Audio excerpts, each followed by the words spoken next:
Ukrainian forces have captured 2 Russian servicemen in the Kursk region, where military operations have been ongoing for nearly 2 months. The servicemen have been transported to a secure location outside the conflict zone in an armored vehicle with their identities safeguarded. Fighting continues in Kursk as Ukraine maintains significant pressure on Russia, as stated by President Volodymyr Zelensky. A comprehensive update on frontline operations and the situation in Kursk was provided by the Commander-in-Chief. The conflict in this region has now entered its 3rd month, with Ukraine resolute in its efforts to sustain pressure on Russian forces. Kirill Budanov, director of the Ukrainian Defense Intelligence Service, offered an in-depth report on the condition of enemy ranks and the impact of Ukrainian operations.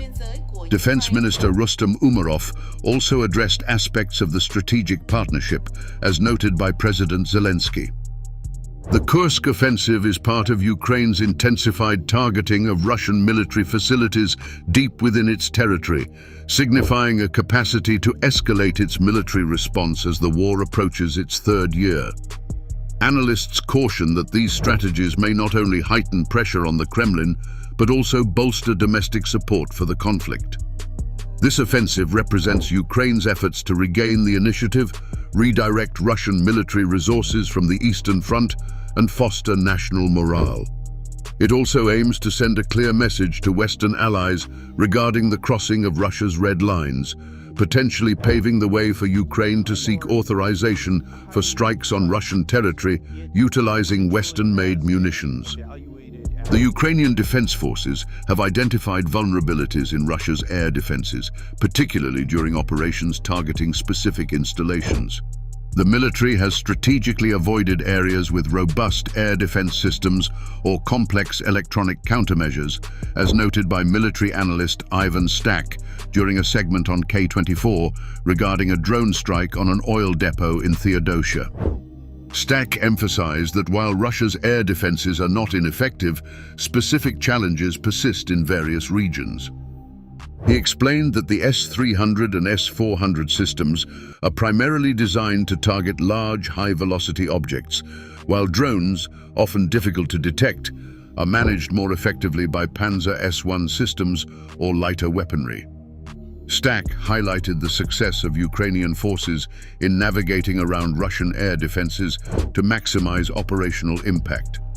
He reported that the drone operated at low altitude, evading detection by the S-300 and S-400 systems, which are optimized for higher altitude targets. The Ukrainian military recently announced a successful strike on a significant oil terminal off the coast of the occupied Crimean Peninsula, underscoring the continuation of attacks on Russian-controlled energy infrastructure. Experts from Defense Express assert that this attack not only targeted enemy logistics, but also reflected the current state of Russia's air defense systems, suggesting a less favorable assessment of their capabilities than previously believed. Additionally, this aligns with the observation that as military forces penetrate further into Russian territory, their air defense systems exhibit diminishing effectiveness. Kiev asserts that the strikes on Russian energy infrastructure constitute a legitimate response to Moscow's ongoing assaults on Ukraine's energy grid, which frequently leave millions without power. In June, President Zelensky reported that Russian attacks had obliterated at least 80% of Ukraine's thermal power capacity and a third of its hydroelectric capacity. In related developments, investigations by independent media have disclosed that Russian President Vladimir Putin ordered the demolition of his Sochi residence, likely out of apprehension regarding drone attacks. Journalists have noted an unprecedented absence of visits to this location by Putin for 7 months. Observations indicate a crater at the site, which was demolished, following the analysis of satellite imagery showing the demolition commenced in February 2024, concluding in March. The site, Bocharov Ruchey, is regarded as one of Putin's preferred retreats. Kremlin data indicates he typically spends up to 37 days annually hosting foreign dignitaries and celebrating his birthday with Alina Kabayeva, his partner, and their 2 sons. However, The drone attacks on Sochi over the past year seem to have unsettled Putin, who has only visited Bocharov-Ruche once this year, in March, for a meeting with Rafael Grossi, the head of the UN nuclear agency. Bocharov-Ruche, originally constructed by the Soviet Union as a summer retreat for Kremlin leaders, has been refurbished by Putin to suit his lavish preferences.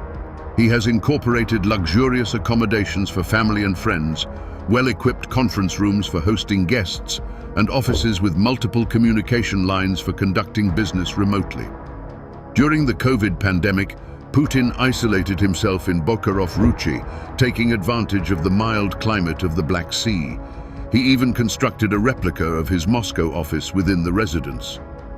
Fears of assassination have prompted Putin to limit travel commitments since the 2022 invasion of Ukraine, opting for armored trains and reducing his reliance on aircraft. A source close to Putin indicated that Kremlin officials had not been directed to visit Bocharov-Ruche this year, resulting in surprise at the lack of an invitation for the Sochi meeting. These officials expressed concerns regarding the potential for drone attacks on the Black Sea coast of the Krasnodar region, a sense of vulnerability that has reportedly intensified since 2023, coinciding with an increase in Ukrainian attacks. Furthermore, beginning in 2023, pilots of the aircraft used by Putin have deactivated their transponders for most flights, rendering the planes untraceable.